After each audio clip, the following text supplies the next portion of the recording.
Welcome to Windows on the World, bringing you cutting-edge news, empowering information, and no conspiracy theories. On tonight's show. So today on Windows on the World, I'm going to be talking to Nigel Grace, who was actually on the first show of Series 2 of Windows on the World, talking about the Bosnian pyramids. Now, the Bosnian pyramids were actually discovered by Dr. Samir Osmanagic in 2005, and I believe the site contains what he says are 10 pyramidal structures. There is also a labyrinth of underground tunnels around the site, and Samir Osmanagic states that almost everything they teach us about ancient history is wrong. The origins of man, civilizations, and pyramids. Now, the stuff we cover on Windows on the World and the breadth of the information that we get seems to suggest this is true, and in my personal opinion, I think it is true. I think everything has to be rethought and revised because, as we know, history is written by the winners and there's always an agenda, and the agenda seems to be to hide a lot of what is known as prehistory. Nigel Grace, welcome back to Windows on the World. Thank you very much, Mark, and welcome to everyone who's listening and watching. It's very nice to be able to talk about the subject tonight. And Mark, of course, you've already touched in your first sentence upon many topics that need to be explored about history, about ancient civilizations, about structures, about there being pyramids in Europe. Where would you like to start? Well, I think it'd be really good to start with a little bit of your background of why you got interested in this subject and what led you to go to Bosnia in the first place. Okay, that's a great story. Well, since boyhood, school days, I've always been interested in ancient history. Particularly the classical history, the heroes' tales and heroes' journeys. And also I've been very interested in the fact that there seems to be a culture before recorded history that is a global culture. And we see the construction of great temples, pyramids, huge walls of stone from Peru to Lebanon to Ireland, Britain, Egypt, and so many places in the world that we can see that there's similarities. So was there some great global civilization before the last ice age that we have no memory of, and most of the attributes of their civilization have been destroyed or covered up or obliterated apart from these structures?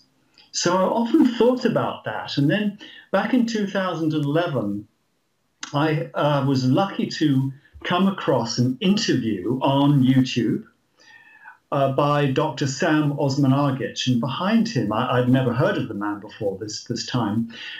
He was talking about the discovery of pyramids in Bosnia, and behind him was a photograph of a spectacularly large structure or hill that seemed to have pyramid measurements to it, you know, having a straight sides reaching up to an apex, four-sided. And Sam said that clinched my interest. He said that not only have we found these pyramids, but we've also found a labyrinth of tunnels in between and underneath the pyramids that at one time seem to have been forced filled with rubble, with sediment. And what we're doing is we're removing this sediment to expose the original tunnels. And then he said that we found that in these tunnels there are tremendous health-giving properties. So much so, Sam said in this interview, that he said that these tunnels is the most secure healing place in the world. And that what he was going to do is he's going to invite volunteers to come and participate in this archaeological project, to continue investigating and reaching further and further into these tunnels, and also to work on an archaeological excavation of the pyramids themselves. So I was hooked, and I called up or I emailed, and I got a place as a volunteer, and out I went, knowing nothing about them. Well, this is very interesting. Now, do these tunnels, these labyrinths of tunnels, actually join up with the pyramid structures? We have not been able, or the volunteers have not been able to reach the pyramids through these tunnels because they are blocked, they've been filled up. But georadar photography has revealed that these tunnels do in fact continue for several kilometers, and they do reach the underneath at about 330 meters below the apex, below the top, underneath the Pyramid of the Sun. And so the conjecture is, the aim of the project is to continue with the exploration and excavation of these tunnels until the Pyramid of the Sun, which is the Bosnian Pyramid of the Sun, named after the Mexican Pyramid of the Sun because of its similarities, can be reached. And perhaps we will be able to enter this incredibly large structure from underneath. Because I'm not sure whether you know that we haven't been able to gain entrance to the Bosnian Pyramid of the Sun from the outside, because it's covered with ancient concrete, which is extremely durable. Everywhere we've been removing the grass, the shrubs that's covering the slopes of the pyramids in Bosnia, we've dug down about 3 or 4 feet and then hit this solid substance that we thought at first was granite, but it seemed to have this composite of pebbles and clay. And so when we took a sample of this and sent it to 3 laboratories, the answer came back and say that this is some sort of artificially made concrete that's dated around 29 to 34,000 years ago, that it was made. Now, of course, archaeologists and engineers will say, well, it can't be concrete, because concrete was invented by the Romans 2,000 years ago. So this can't be concrete. But actually, in the laboratory settings, it's been demonstrated that this substance is a geopolymer artificial concrete that is much stronger than modern concrete and has far less water porosity. In other words, it doesn't absorb water so much as modern concrete does, which means it's extremely durable, and it's lasted for thousands of years.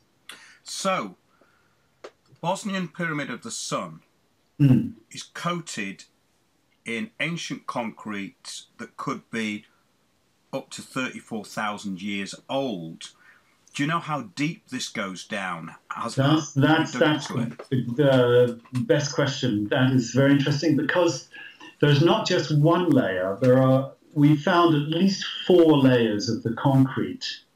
So you have about 3 feet of concrete and a layer of clay, pure clay, then another layer of concrete, another layer of clay. It's very interesting. The clay is more malleable, which means that if there's any seismic activity in the area, there won't actually become any damage to the structure of the pyramid, because it's able to take fluctuations of seismic fluctuations. That's really interesting, Nigel. Now, do you think it's possible that people discovered, obviously, it was in front of them every day. I'm just going to run a theory by you. And they saw a pyramid shape. And in your opinion, would it be possible that they could have thought, this looks like a pyramid, we know the properties that pyramids can give, let's cover it in concrete to protect it? What do you think of that theory? Well, first of all, this structure seems to have been built for a purpose. So you're definitely you're definitely saying that it is a construction and not something that's natural, that people would have thought, oh, we should preserve that because it's a pyramid. Either this was a natural hill that was perhaps a mound, a large mound, that some ancient civilization fashioned with its advanced abilities of engineering to obey the shape of the perfect mathematics of a pyramid. And here I must stop for a moment and just say that this pyramid has perfect mathematical proportions, rather like the pyramids in Egypt, Cheops's pyramid in Giza. The northern slope of the pyramid in Egypt faces cosmic north. It's each side of the pyramid is directly aligned with the cardinal points. And that's also the case with the Bosnian Pyramid of the Sun, that the northern slope exactly faces the cosmic north, and each side also is aligned with the cardinal points. And so, however this pyramid was created, it was created with an advanced knowledge of mathematics and geometry. Well, that's really interesting. So, as far as the tunnels go, what sort of depth are they, and how were they discovered? The tunnels are about 30 meters below the surface. They were discovered by Dr. Sam Osmanagic for one reason. Dr. Osmanagic, we can call him Sam, has been studying pyramids for the last 30 years. He has a PhD in Mayan civilization. And so he knew that wherever there are pyramids, there also needs to be a tunnel system, as there is in Egypt and Mexico. More and more discoveries are coming out now that beneath the pyramids in Egypt, there is a series of tunnels. Some say it's to draw water from the Nile, because the pyramids were used as an energy generator, and they needed water, the physical energy of water, to convert that into electromagnetic energy. So that's one thing.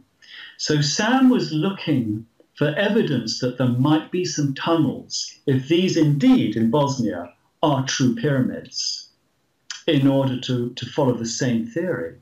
So he asked around and didn't get anywhere. So then he started asking the children, the boys who would play around in this area. And a certain set of boys said, well, there's a cave that we play in. So he said, well, can you show me? So these boys showed him the entrance to this, what seems to be a cave.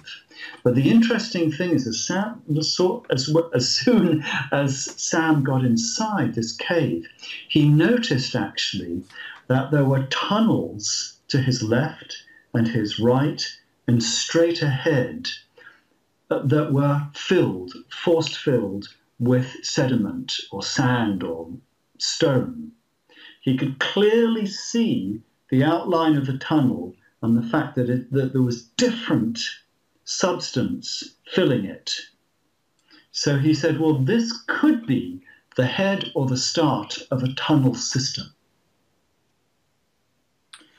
That's very, very interesting too, because I think we're going into a bit more depth here. That you've been back there 10 times. Yes, as a volunteer. So I was actually working with a wheelbarrow, removing the sediment, going back in, removing it. And I must say that the energy in these tunnels is absolutely amazing. The deeper you go into the tunnels, the more refreshed one feels, the more vibrant the air. It's almost should be the opposite. You know, when you go into an old coal mine, you have to have air and oxygen forced into the tunnels so you breathe. But the opposite is the case here. As we have now removed enough sediment to expose about 350 meters of the original tunnels, which we believe date back about 10 to 12,000 years. We've also found technology of generation of fresh air. And this air actually that we're breathing is very rich in ions. You know ions, I-O-N-S, ions. Negative ions. Yeah, it's what happens for people, well, for people who may not be familiar with this, I believe what happens is when you get rainfall, it creates negative ions because it changes the atmosphere and the oxygen and the way that the oxygen's absorbing exactly into the atmosphere. Yeah, that's why we feel so good by the ocean in the forest after a thunderstorm, because the ionic count has been increased. So, for example, by the ocean, by a forest, there could be about 1,000 to 5,000 negative ions per cubic centimetre. 1 to 5,000. And that's when we feel our blood system is richer, there's greater oxygen going to the brain, we feel happier, more relaxed, stress just melts away. That's the effect of negative ions. Now, in the Bosnian pyramids, the tunnels, they're called the Ravni tunnels, we have measured the ionic count, and ranging between 20,000 to 40,000 negative ions per cubic centimetre. Therefore, just to be in the tunnels is to surcharge your whole system with this life-giving, oxygenated air. It's absolutely wonderful. And you've been there, Nigel, so this is from personal experience. Yes. I yes. actually want to visit the site too, and Sam said I should go over there, and I do really want to. I know somebody else who went over there who was actually working at the People's Voice TV. And so I know that this site has got these amazing energies going on, and that's something that is very, very unique to all these sites I've found in my research, and it goes forward in time to when the church started building Christian churches on ancient sites. And on pretty much all of these sites there are vortexes of energy and ley line energy. I've been discovering this, and this is something I want to go to more in the future. But as far as the history of this goes, do you think that in any way these tunnels could tie into some kind of global cataclysm between 10 to 12,000 years ago, which is what a lot of conventional historians believe? I can just comment on the fact that we found some organic matter in the sediment that had filled these tunnels. So there are two mysteries here. The first mystery is who built the tunnels and why? About 10 to 12,000 years ago, we believe. The second mystery is why were they filled? You know, when you want to close down the entrance of a tunnel, you can just collapse the entrance. But in this case, the tunnels were filled all the way through, right up to the ceiling. So no light could even, you can't even see through the top of the tunnel. It's completely filled. So either they wanted to close them down because there was some treasure that they wanted to hide inside, some artifacts, or there was some technology. We believe it was technology.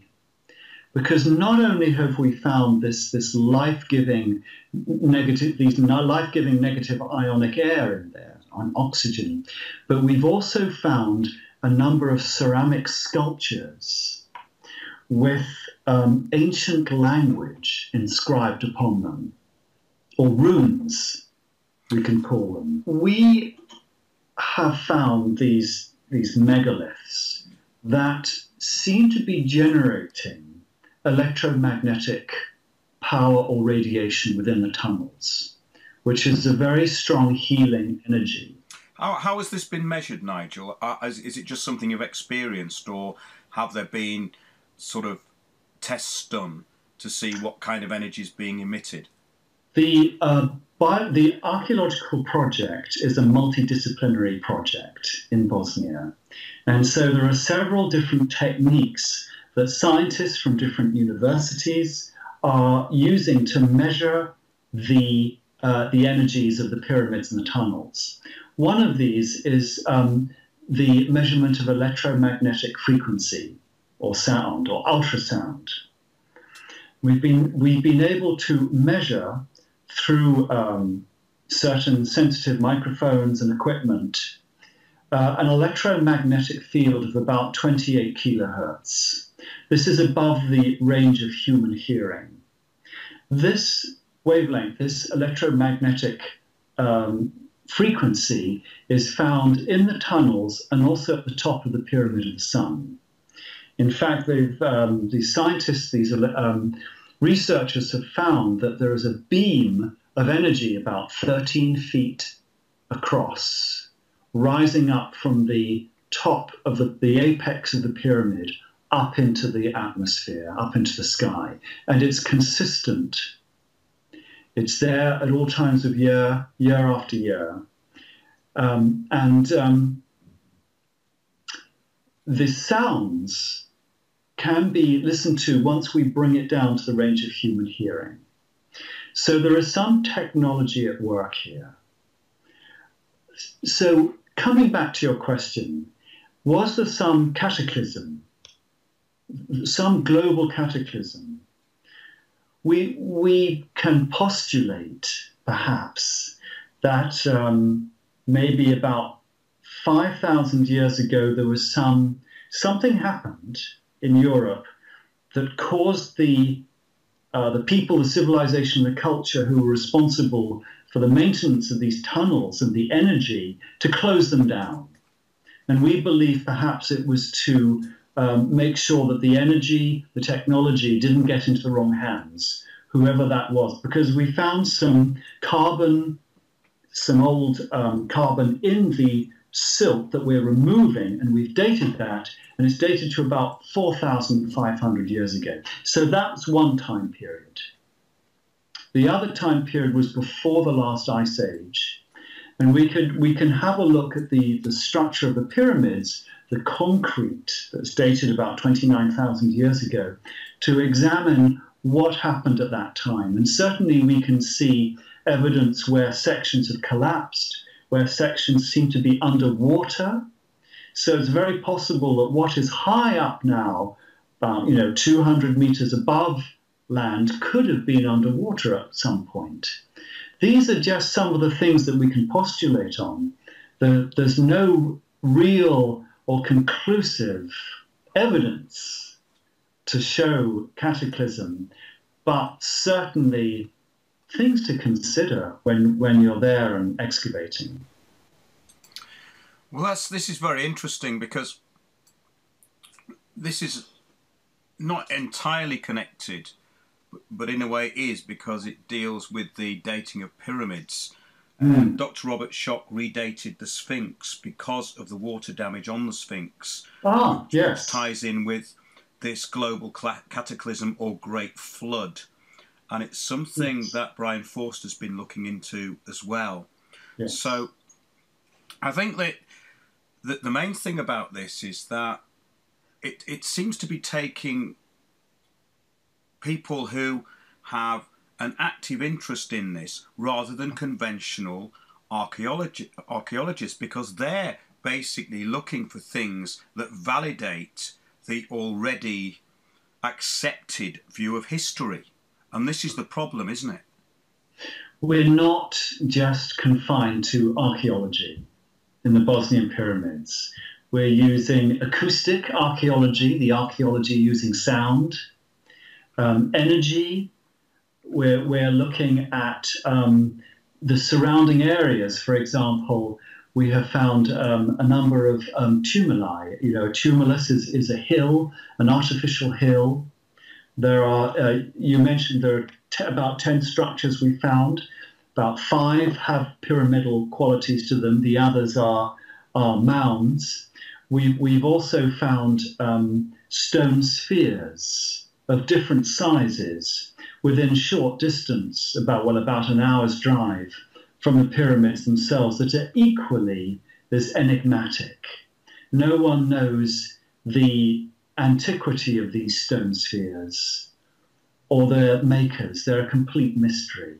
But somehow we feel they're connected, these wonderful stone spheres. They are, in fact, perfect spheres. What are they doing? We don't know. Ties in with a show we did called The Ancient Energy Grid. Mm. Lady who's been to megalithic sites was using sound vibration to see what happened with these cromlechs, and of course they have a stone on top and they've got stones on the side, and they connect directly to the earth, which would cause a circuit, so a capacitor and a generator basically.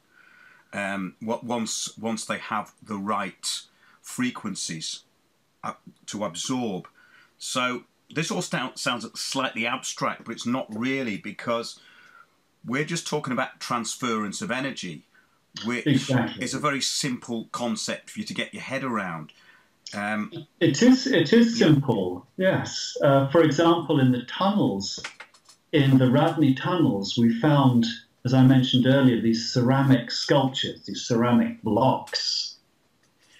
And they are placed directly over underground source of energy, where the water is perhaps hitting against a rock or dividing up and going in 2 directions. That energy, physical energy of the water underground comes up and is absorbed in these megalithic blocks. And GR radar photography of the blocks themselves has revealed that they're actually hollow. They're not solid granite, but they are geopolymer concrete or ceramic. Inside, the georadar photography has revealed a shape that we believe could be a crystal about the size of my hands, like that. And it appears that this crystal is very, very gently vibrating. What this effect is having is it's converting the physical energy from the subterranean water into this electromagnetic energy that also has an ultrasound component. It's the process of the piezoelectric effect, which means that when a crystal is pressed, when it's put under pressure, it creates an ultrasound effect. And this is what we find in the Bosnian pyramid, the tunnels near the Bosnian pyramids. This is simple, but it's science, it's technology. Well, it is, but it's the technology that we use anyway, because that's basics of radio frequency transmission. Yes. It's through crystal. And this does tie in to what I've been finding, in that these rock structures contain crystal, which creates resonant frequencies. It's kind of common sense, a lot of this stuff, when you actually look at it practically. It ties in with cromlechs and dolmens. And this show we did, as I said, the ancient energy grid, where we covered a lot of this stuff, and piezoelectric energy, which you just talked about. So, the Bosnian pyramids, because it's not just one. The structures in the Bosnian pyramid of around a little town called Visoko. Sam first noticed the Pyramid of the Sun, its perfect structure, its height of about 220 meters, which is larger than Cheops's pyramid in Egypt, its perfect geometric relationship with itself, perfectly formed sides reaching up to the apex. Then he noticed that there are other structures in the valley also having some pyramidal structure to them. Not the same size, not the same dimensions, but still he noticed that there was a step pyramid, rather like the step pyramid in Mexico, that he named the Bosnian Pyramid of the Moon. And in between them, a smaller pyramid that he called the Bosnian Pyramid of Love. And then further down the valley, another pyramid, which he called the Bosnian Pyramid of the Dragon.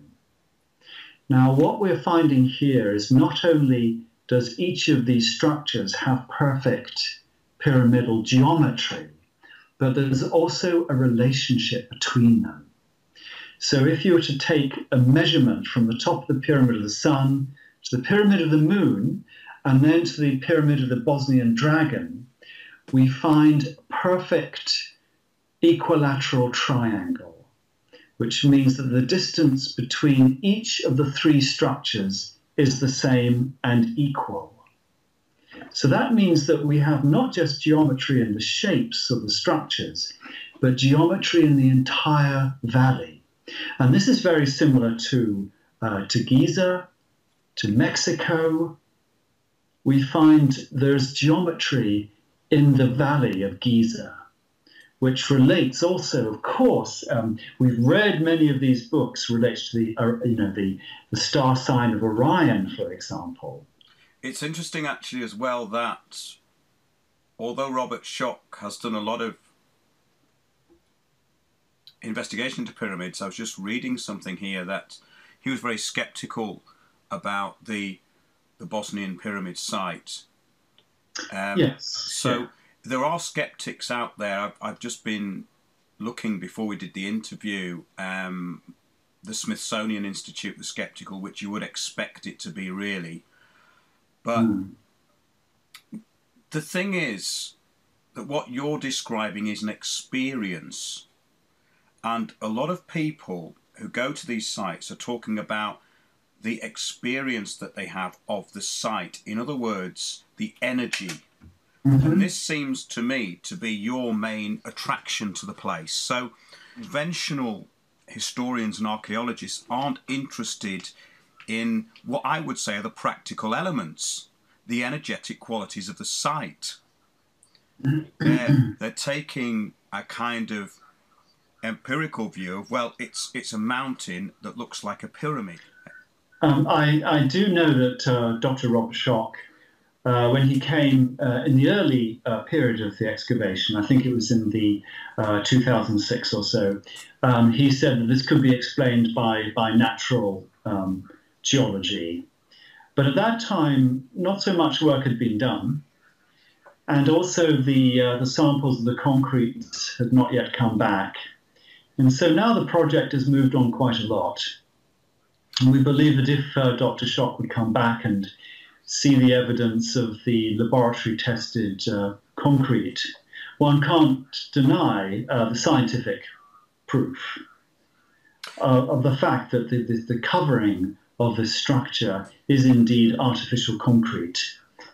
So yes, it's true that the energy is palpable, and a wonderful feeling you have there, but also there is a tremendous wealth now of evidence, of scientific evidence from different disciplines that are mounting up, bringing the conclusion that we need to bring this out into discussion. We need to bring it out into a public forum and really open up the evidence that has been found and look at this both rationally and scientifically. Absolutely, Nigel. The only reason I brought that up was just to kind of give you a platform there to respond to those sort of criticisms. And I know Dr. Robert Schoch is a very open-minded person, and I am reading this off Wikipedia, which is not a reliable source, in my opinion. Yeah, I think human experience is a method of gaining knowledge. Whether if we experience something through our senses, through our super senses, through our emotions, through our intuition, that's an equally valid way of gaining knowledge. It's for the last 200 years, it's really been pushed down or pushed aside with this word, it's subjective, therefore it's not reliable, which denigrates the entire realm of personal human experience. Well, it does, Nigel, because when you get a word like subjective, it implies that it's to do with an emotional response. Yes. And this is not about emotion. It's about awareness. I think the whole realm of human experience and sensitivity, both emotional and spiritual and energetic, are all equally reliable ways of gaining knowledge in different levels. For example, I always felt a sense of community, purity, and peace in the tunnels. Even though I was alone for many, many hours, I never felt threatened. I actually never felt alone. I always felt the presence of energies around me. And similarly, on the Bosnian pyramids themselves, when I'm working there, I feel a certain constant presence of energy that is benign, healing, beneficial. Often after working for 6 hours in 35 degrees, we would lie down on this ancient concrete, and within about 10 minutes find that we're being completely revived by some energy in the structure, in the pyramid itself. And in fact, one person noted that working in the hot sun higher up on the pyramid was actually easier than working lower down in the shade. That was because the energy vibration higher up was even more powerful and gives you so much more energy. So we can't refute or denigrate this experience that we have of energy infusing our physiology as we're working there. And now you can also verify it in terms of scientific measurement of the electromagnetic field and readings indicating that there's some powerful energy being produced by these structures. Well, that's all available on YouTube. I think it was 2 Scandinavian guys who did some measurement of that, of what you were talking about previously, about this energy that seems to be emanating from the centre of this site. Whenever I go back to the Bosnian pyramids, there's a certain point where I'm either in the airplane or I'm approaching on the road that I start to feel that energy again. It's a very palpable experience. It's almost like hitting an invisible wall, and once you're inside it, it's you're back. I'm back. It's such a wonderful experience. And I think that it's related to infrasound.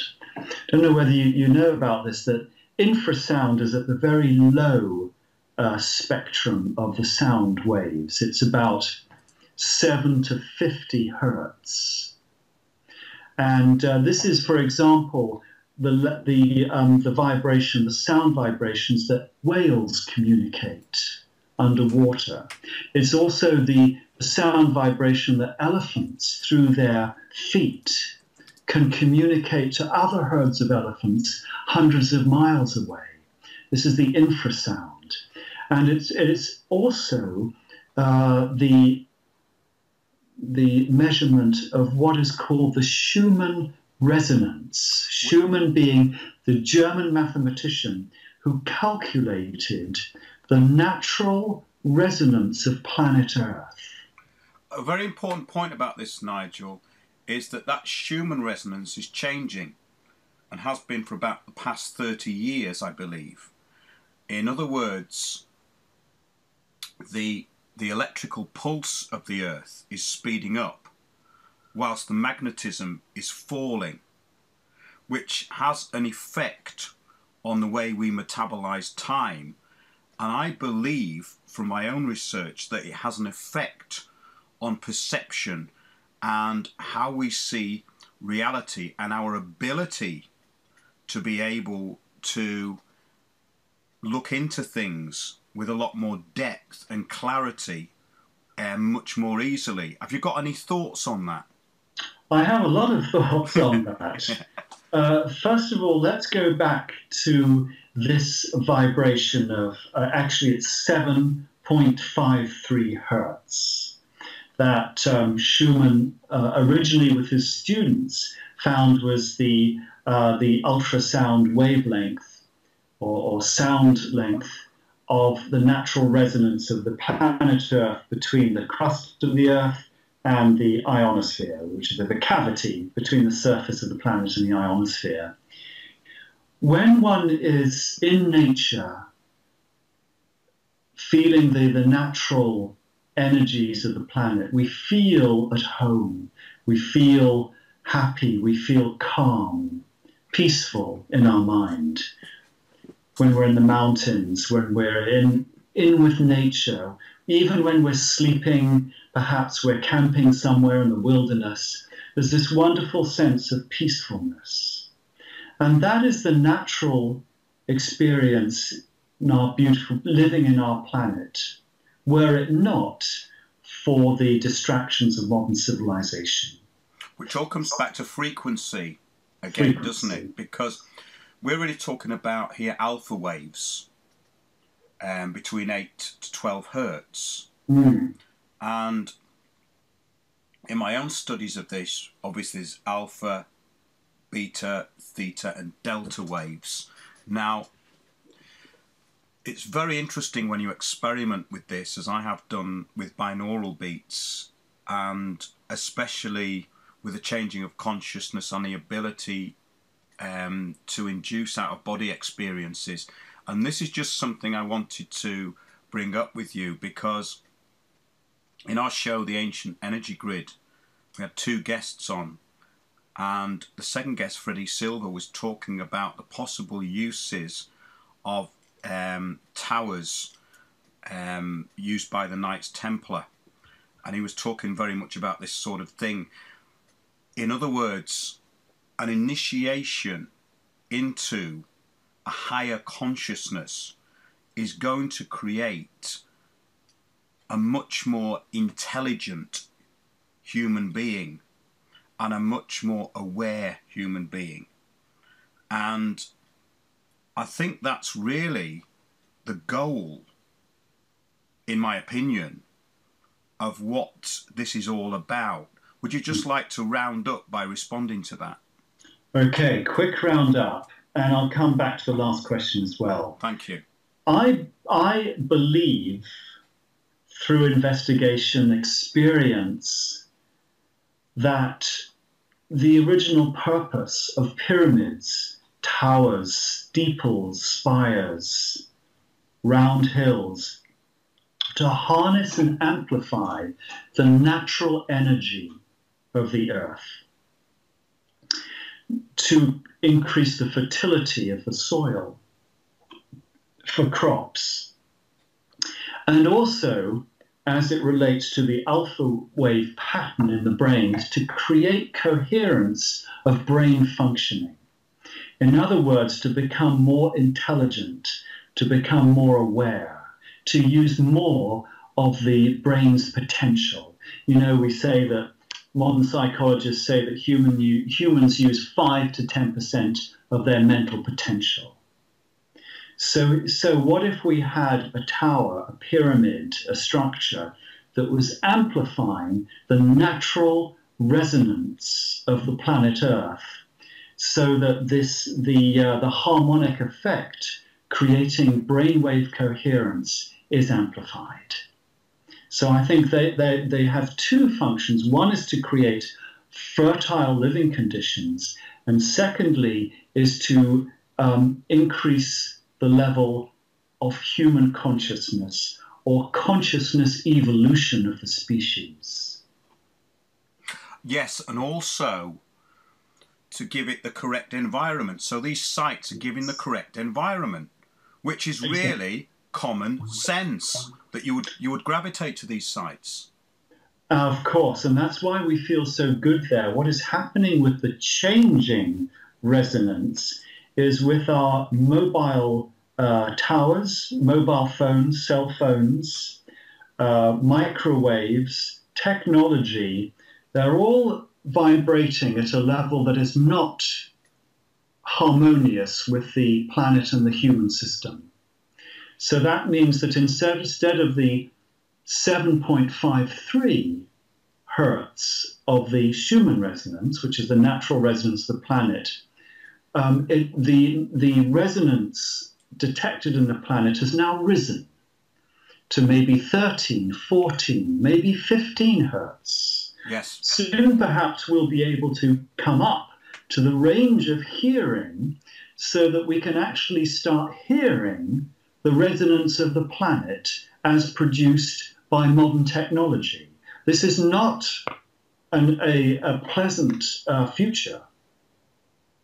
So when we think of the Bosnian pyramids and these tunnels and places of refuge where the natural resonance is still preserved, these are wonderful places for meditation to come away from the electromagnetic pollution of the current state of the planet and come back to the natural resonance of the planet. I think that's a great place to leave it there, Nigel. Absolutely fascinating. I think we went into a bit more depth then. But thanks very much, Nigel Grace, for being on Windows on the World. Thank you, Mark. And we'll speak to you again very soon. Okay.